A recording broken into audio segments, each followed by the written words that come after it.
پھر جو بندہ بیمار ہو جاتا ہے تو بیماری کی وجہ سے اس کے گناہ معاف ہو جاتے ہیں۔ حدیث مبارکہ میں ہے کچھ لوگ بیمار ہوتے ہیں ان کے گناہ معاف ہو جاتے ہیں، اور جب بیماری سے صحت یاب ہوتے ہیں وہ اس طرح گناہوں سے پاک ہوتے ہیں جس طرح اس دن پاک تھے جب اس کی ماں نے ان کو جنم دیا تھا۔ بیماری کیا آئی؟ بندے کے لیے روحانی غسل کا سبب بن گئی۔ پھر دنیا میں کوئی پریشانی آتی ہے، مصیبت آتی ہے، بندے کو ٹھوکر لگے، گناہ معاف، حتیٰ کہ اگر اس کا چراغ جلتا ہوا بجھ جائے تو اس پر بھی گناہ معاف ہو جاتے ہیں۔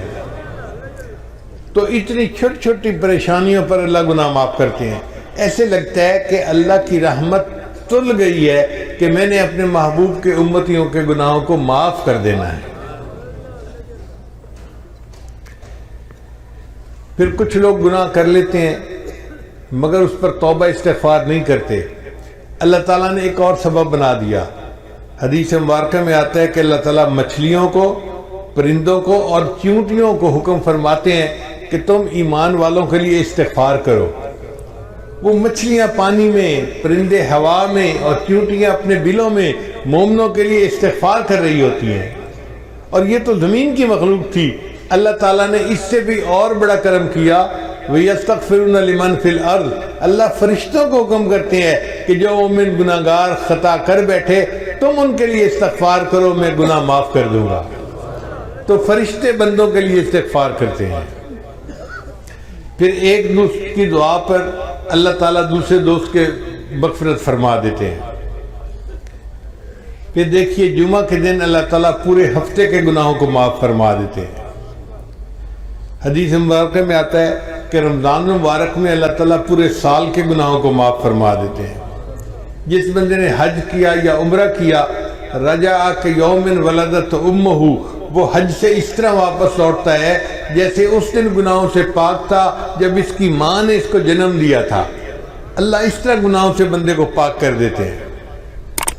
حدیث مبارکہ میں آتا ہے کہ جو عورت اپنے خامن سے حاملہ ہوتی ہے تو جس لمحے اس کو حمل ہوتا ہے زندگی کے پچھلے سب گناہوں کو اللہ معاف فرما دیتے ہیں۔ پھر وہ جب بچے کو جنم دیتی ہے تو بچے کو جس وقت جنم دیتی ہے دوبارہ اس کی زندگی کے سب گناہوں کو معاف کر دیا جاتا ہے۔